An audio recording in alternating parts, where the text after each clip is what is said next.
Hello friends, ఈరోజు నేను శనగపిండితోటి బూందీ చేయబోతున్నానండి. దానికి కావాల్సింది శనగపిండి 6 టేబుల్ స్పూన్స్ తీసుకున్నానండి.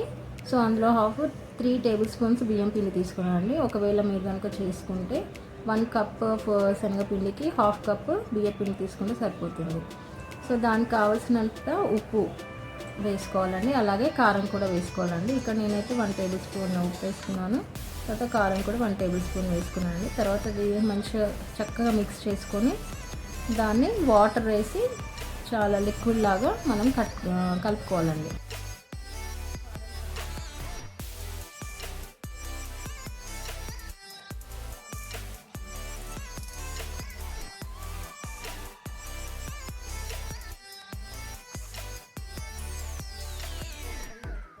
ఇప్పుడు కొంచెం కొంచెం వాటర్ వేసుకొని దాన్ని లిక్విడ్ లాగా కలుపుకోవాలండి.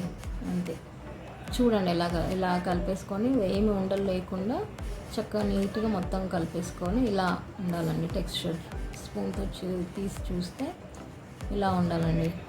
మరీ గట్టిగా ఉండదు, మరీ లిక్విడ్ లాగా ఉండదు. ఈ మాదిరిగా ఉంటే సరిపోతుందండి. అప్పుడు మనకు బూందీ చక్కగా వస్తుంది. దానికోసం మనము ఈ జల్లిగంట లాంటివి యూస్ చేయాలండి.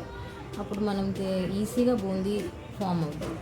ఇలా దాని మీద పిండి వేసుకొని స్పూన్ తోటి పైన ఇలా తిప్పితే కింద బూందీలా చక్కగా వస్తుందండి. అంతే.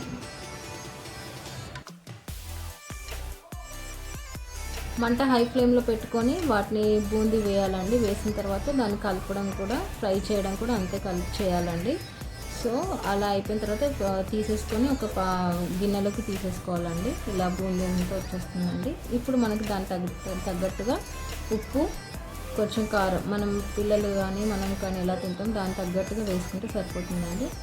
అప్పుడు ఇష్టంగా తింటారండి. హోమ్ మేడ్ బూందీ మనం ఇంట్లో ఇలా చక్కగా చేసుకోవచ్చండి.